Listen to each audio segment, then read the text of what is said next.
All right, so let's get Steven.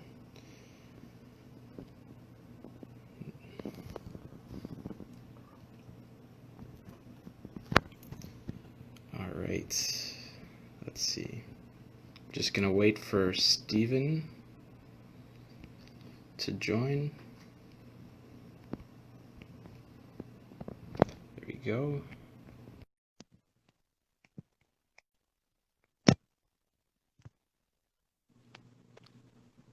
Hey, Steven. How are you doing today? Are you able to see me? I'm doing great. Awesome, awesome. All right, so just give me a sec. I'm just getting set up here. All right, I'm going to hand off the phone to my sister to help me out.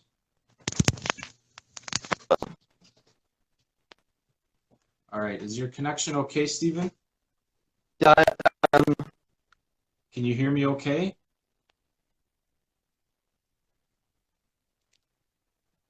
Steven, are you still there? All right, we'll just wait a few moments. Hopefully, Steven's internet connection gets a little bit better. All right, well, in the meantime, welcome everybody. It's so great to see you all. I hope you're all doing well. My name is Yousef. I am from Yousef. Hey, Steven. I'm from the University of Toronto Scarborough Best Buddies chapter, and I'm so excited to be joining you again today, and I'll be showing you a really fun activity. And once again, I am joined by my really good friend, Steven. Steven, do you want to say hi?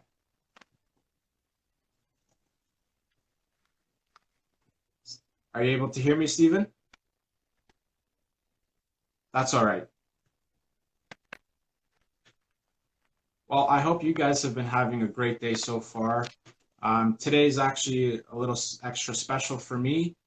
Today was the University of Toronto's graduation ceremony that they did online, hence why today I'm wearing my University of Toronto t-shirt. And it's made even more special today because I get to join you today to show you a really fun science activity that you can do at home. And the really great thing about this is that it's very simple to do, and it uses 3 ingredients and all of these that you can find around your house. So it's going to be fun and it's going to be great. So Steven, are you able to hear me? All right, that's okay. That's okay. We'll keep going. And Steven, whenever you're able to uh, speak or join in, feel free to hop in. So for today, what we'll need is flour, good old salt, and water. And that's it. It's 3 ingredients, and it's stuff that hopefully you're going to be able to find around your house. Now, what you could also have with you is food coloring. So I have 3 colors with me today.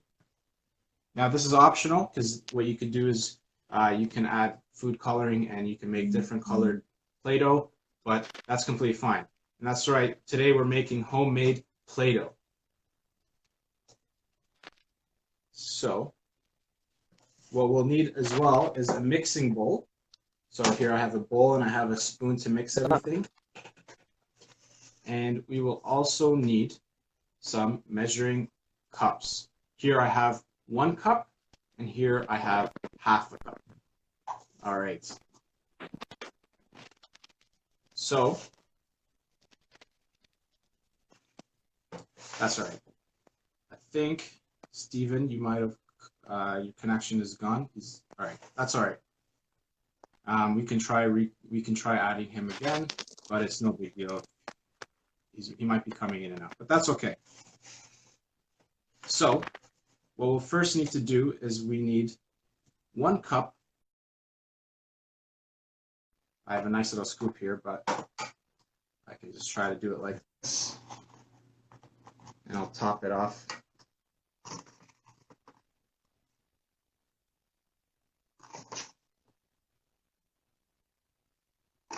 So you can hopefully find flour around your house. If you have been baking recently during the quarantine, I'm sure you'll find plenty around the house.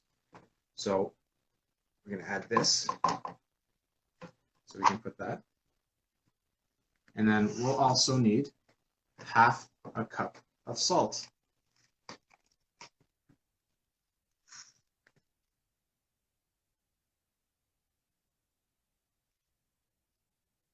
All right, so we're going to mix that in. Whoops. And then we're also going to need half a cup of water. So I'm going to pour out half a cup in this. But for this, what we're going to do is we're going to add it in slowly.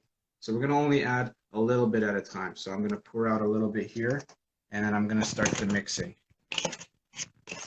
Just because it's better right now to mix it in slowly at a time. All right. So let's see. Mixing. Now, eventually, I'm just going to use my hands. Eventually, I'm going to just use my hands to mix it in. Right now, I'm just using a spoon. So if you've ever done any baking, this is probably very familiar to you. So I might actually just go in with my hands right now, because you know what? It's fun to get down and dirty. So let's do it. So definitely what I have here is I have a pan in case there's any spillage. It'll catch it and my table won't get as dirty. And I'll keep adding the water slowly and a little bit at a time. Now, something cool about making this homemade Play-Doh is that there is a lot of science to this. It might not look like it, but there's quite a bit of science going on. What's interesting about this is that flour has a special protein in it. And when you add water, those two proteins in flour, they become gluten. Now, gluten is what makes this dough really elastic and squishy and being able to stretch out. And when we add the salt, it actually helps it to be more elastic. So there is a little reaction that's going on inside of this. So that's pretty cool. And you might notice that we've got pretty much almost nearly all the ingredients you would use to make bread, minus the yeast. And what yeast does is that it adds air pockets to your bread so that it rises and it's nice and fluffy, just like how a nice freshly baked bread is. So this is messy and it does take some time, but it's really cool and it's nice and squishy. So it's a fun little activity that you can do, and you can have people help you out as well. So we're almost through all the water here, which is good because our dough is starting to form. As you can see, it's less clumpy now, and a lot of the flour is being used up. So I think I'm just going to add the rest of it. So I've added in all my water. Now here's the thing. The thing about this is that it's not a perfect exact measurement. While you're making your own dough, if you feel like it's too sticky, you can definitely sprinkle in some flour and that'll dry it out a little bit and make it less sticky.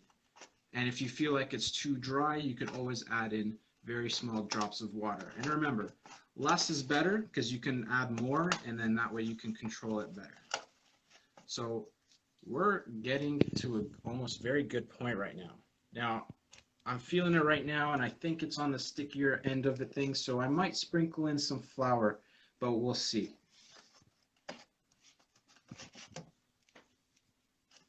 As you can see, it's nice and squishy and stretchy, and that's the gluten. When you first mix the flour with the water, the gluten, which is kind of like strings, they're all tangled up, right? So they're all tangled up, but as you start kneading the dough, the gluten fibers, they start to straighten out and they form better bonds, and so they're more elastic and they stretch more. And like I said, the salt helps that. And as you can see, that's the case. We started off with very clumpy dough, but the more we knead it, the more elastic it gets. So that's pretty cool. All right, so I think we're getting to a good point right now where we can portion the dough into bits. So we'll put that off to the side. We can work here now. Actually, I might add a little bit of flour because I feel like it's just a little bit wet. So you see I grabbed a little bit of flour and I'm sprinkling it in. Kind of looks like I'm making bread to bake. All right, so now you can see it's kind of essentially gotten to the point where it looks like Play-Doh, but it's just white. Now, if you have food coloring around the house, you can add colors. So that's what I'm going to do. I'm going to portion it out into 4 equal balls of dough, more or less. I think I might be able to add a little bit more flour to dry it out just a bit. And remember, this is where you can experiment. You can add flour, you can add water till you get it to a consistency that you like. You don't want it too sticky to stick to your fingers, but you don't want it dry where it clumps up and it doesn't stretch out. So you definitely can make your adjustments as you need. But I think I'm more or less happy here. All right, so I've got food coloring with me. Here I've got 3 colors. So I've got yellow, I've got green, and I've got red. Now, you might be wondering, well, oh, why'd you make 4 balls of dough? Well, what's really cool, and some of you might know, is that if I mix red and yellow, I can make a new color, orange. So that's what I'll do. So what I'll do is I'll make a little indent into each of the balls of dough, kind of like a little well, and that's where I can add in the food coloring. So we'll start off with the red food coloring. Now, keep in mind, food coloring can get everywhere and it can stain clothes, so you definitely want to be very cautious of what's in your surroundings, and you're going to want to put something like a pan under whatever you're working on so that you don't get food coloring everywhere. And it also can get on your hands, so just be careful that you don't wipe it off on anything that you don't want to get colored. You see, today I'm wearing a lab coat, which is meant to catch all the mess, so I'm completely fine if I get a few drops. So here I've added the red, the yellow, and the green. And what I'll make now is the orange. So I'll add a couple of drops of the yellow, and we can always add more drops later as we think is necessary. And then I'll add maybe 2 drops of the red, because the red is quite vibrant and it'll sometimes dominate the yellow. So what I'll probably do is I'll start with the lighter colors, because if I start with these darker ones, I might stain the lighter colors. So as you can see, it's white right now, but as I start to mix it, it starts to change. And so it takes a couple of minutes of mixing and kneading the dough, but you can start to slowly see it change color. Now, once again, if I see it's too light and I would like it to be a little bit darker, then I can always add more food coloring. As you can see, my hands are starting to turn a little yellow. That's just something that happens when you're working with food coloring. But that's okay, it washes off. You can wash your hands afterwards as well. So maybe I will add a couple more drops of yellow to get a little bit darker so that it's more clear. And it depends on how big of a size of the dough balls that you're making. You know, obviously if you have a larger dough ball, you're going to need more food coloring. Now, if I had blue, I could mix and make more colors. So blue and yellow make green, but I already have green food coloring. But if I were to mix the blue and the red food coloring, I could make purple. So that's pretty cool. So you can start off with 3 food colorings, 3 colors of food coloring, and you can make up to 6 colors, which is really awesome. All right, so I think this is good enough for now. I could probably mix it more, but we'll move on to another color. So that's the yellow one, and I'll start mixing the orange one. And remember, this is the one that has yellow and red mixed in. Whoa. Once again, it's a pretty messy little activity, which is great if you enjoy that, It also means you got to be careful of what you have around you. I have a pan once again, and I have my lab coat so that I can keep my clothes clean. So I might be adding flour to these afterwards because I feel like they're a little bit sticky, and adding the food coloring also makes it a little bit more wet. So it's actually not a bad thing if your dough is a little bit dry, because I think when you add the food coloring in, it makes it a little bit more wet. But once again, it's an experiment. You can tweak the measurements as you go along, and that's the part of the fun. And that way you can master your own homemade Play-Doh. So as you can see, it's starting to turn a little light orange. So I think we can add a little bit more of food coloring to make it a little bit darker. So once again, we need 2 colors to make orange. We need drops of yellow and a little bit of red. All right.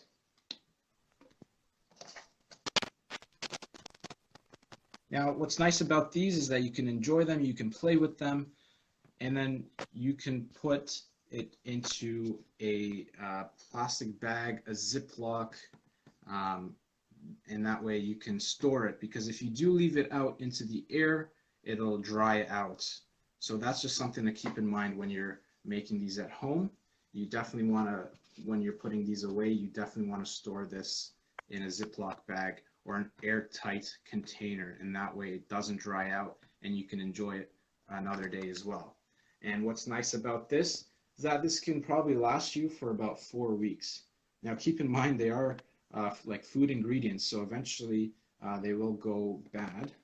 Oh, is Stephen? Let's see, Stephen, are you able to hear me?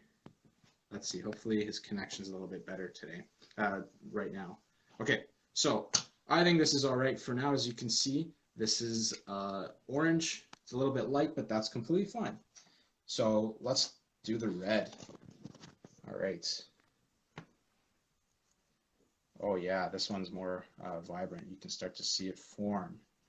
It actually might turn a little pinkish depending on how much you add, but hey, that's completely fine. I like that color as well.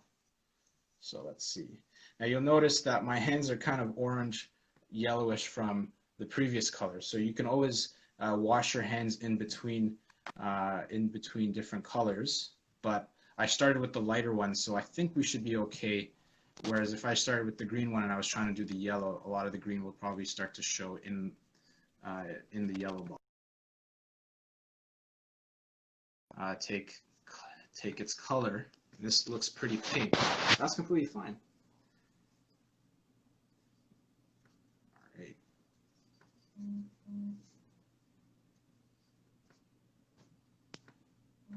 Now, I could play with this for hours. This is really enjoyable, especially if you like playing with things like Play-Doh. All right. So we'll call that pink, and let's work on the green. This one's probably a little bit bigger, so I can probably add in a couple of drops afterwards, but it's all up to you, however light or dark you would like your Play-Doh.